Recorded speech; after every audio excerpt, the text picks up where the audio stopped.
Olá, amigas e amigos, sejam bem-vindos ao canal para o estudo de O Livro dos Médiuns. Nós estamos na segunda parte, no capítulo 3 das manifestações inteligentes. E hoje estudaremos dois itens, o 67 e o 68. Item 67. Vimos-la, a mesa girante, mover-se, levantar-se, dar pancadas, sob a influência de um ou de muitos médiuns. O primeiro efeito inteligente observado foi o obedecerem esses movimentos a uma determinação. Assim é que, sem mudar de lugar, a mesa se erguia alternativamente sobre o pé que se lhe indicava. Depois, caindo, batia um número determinado de pancadas, respondendo a uma pergunta. Doutras vezes, sem o contato de pessoa alguma, passeava sozinha pelo aposento, indo para a direita ou para a esquerda, para diante ou para trás, executando movimentos diversos, conforme o ordenavam os assistentes. Está bem visto que pomos de parte qualquer suposição de fraude, que admitimos a perfeita lealdade das testemunhas, atestada pela honradez e pelo absoluto desinteresse de todas. Falaremos mais tarde dos embustes contra os quais manda a prudência que se esteja precavido. Item 68. Por meio de pancadas e, sobretudo, por meio dos estalidos, de que há pouco tratamos, produzidos no interior da mesa, obtêm-se efeitos ainda mais inteligentes, como sejam a imitação dos rufos do tambor, da fuzilaria de descarga por fila ou por pelotão, de um canhoneiro, depois o do ranger da serra, dos golpes do martelo, do ritmo de diferentes áreas, etc. Era, como bem se compreende, um vasto campo a ser explorado. Raciocinou-se que, se naquilo havia uma inteligência oculta, forçosamente lhe seria possível responder a perguntas, e ela de fato respondeu, por um sim, por um não, dando o número de pancadas que se convencionara para um caso e outro. Por serem muito insignificantes essas respostas, surgiu a ideia de fazer-se que a mesa indicasse as letras do alfabeto e compusesse assim palavras e frases. Vejamos o que o espírito Miramês diz a respeito desses itens.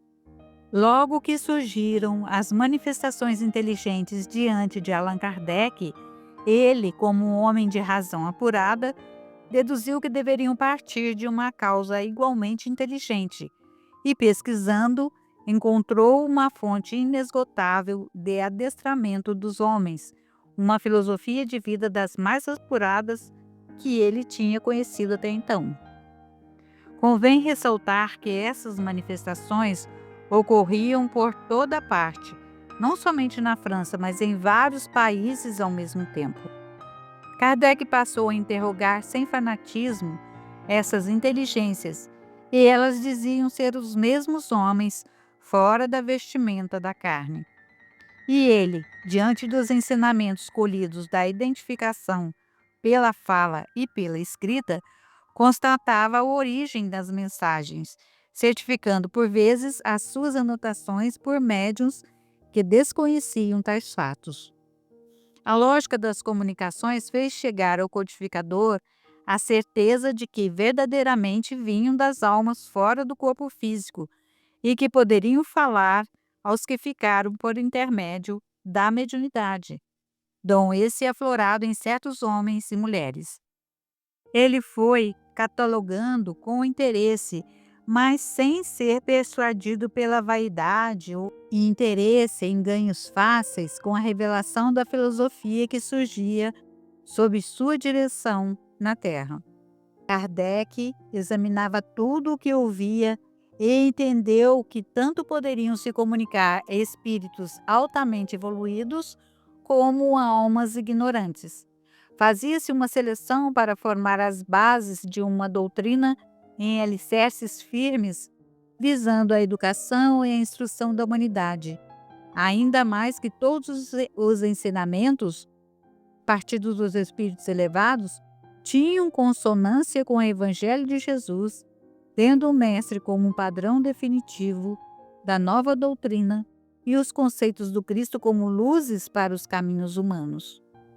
Partindo das pesquisas sinceras, notou Kardec que, mesmo sendo ditada por espíritos, as mensagens recolhidas por ele haveria de saber de outros fatos que ocorrem com as comunicações, e os espíritos passaram a revelar mais profundamente, de acordo com as necessidades, por exemplo, a existência de um corpo intermediário ao qual eles deram o nome de perispírito, e ainda mais a de corrente de fluidos de variados teores, para que se desse o fato da comunicação entre os dois planos da vida. Todavia, os espíritos encarregados de ajudar na codificação da doutrina não fecharam questão quanto às revelações. Diziam sempre que o espiritismo viajaria com o progresso e que todas as revelações eram gradativas de acordo com o adiantamento dos homens. Eis o que fazem hoje os espíritos nobres, devidamente autorizados, mostrando em muitas mensagens alguma coisa a mais nas revelações para o porvir seguro da doutrina dos espíritos, pois ela é o consolador prometido por Jesus, e para consolar com isenção de ânimo, com sabedoria, é preciso conhecer.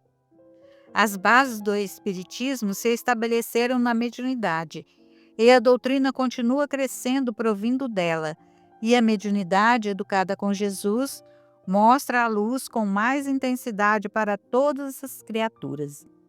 A codificação foi um trabalho paciente nas mãos hábeis de um mestre com a razão apurada.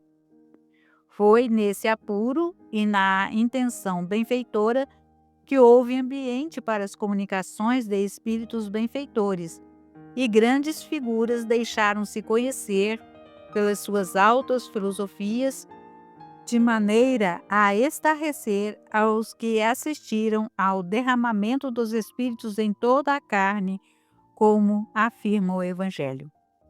Allan Kardec testou de todas as maneiras os espíritos comunicantes, inclusive fazendo perguntas mentais sobre temas filosóficos e mesmo científicos, que eram respondidas todas com a maior clareza e ainda mais acrescentadas do que poderia ser dito, verificando então que as respostas eram de fato de almas que desejavam mostrar o cristianismo na sua feição mais pura, como ele nascera dos lábios divinos de Jesus Cristo. As dificuldades no princípio eram muitas, mas elas foram desaparecendo como a bruma se esvai depois do sol ardente da verdade. Os médiuns passaram a receber mensagens pela escrita com rapidez incrível para melhor andamento dos trabalhos propostos pelo dirigente espiritual da Terra.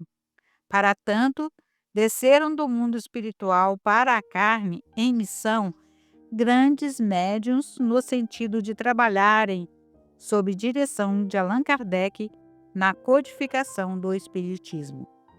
Eram dotados de tanta humildade que se mantiveram anônimos para ser o seu objetivo único a formação da doutrina dos Espíritos.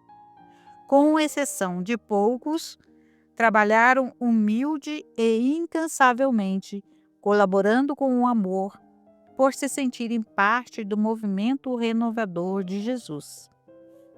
O Espiritismo, no seu nascimento, foi perseguido, no entanto, abalou grandes inteligências. Escritores famosos curvaram a cerviz diante dos fatos irrefutáveis, entendendo que era a solução para a educação dos sentimentos humanos e caminho para a marcha da sabedoria, mostrando o Cristo como ponto alto da renovação das criaturas. E tudo isso partiu de simples manifestações físicas de espíritos ainda grosseiros, mas que serviam de instrumentos para o comando da luz. Para os médiuns, deixamos as palavras de Paulo aos Romanos. Acolhei ao que é débil na fé, não porém para discutir opiniões. Paulo aos Romanos, capítulo 14, versículo 1.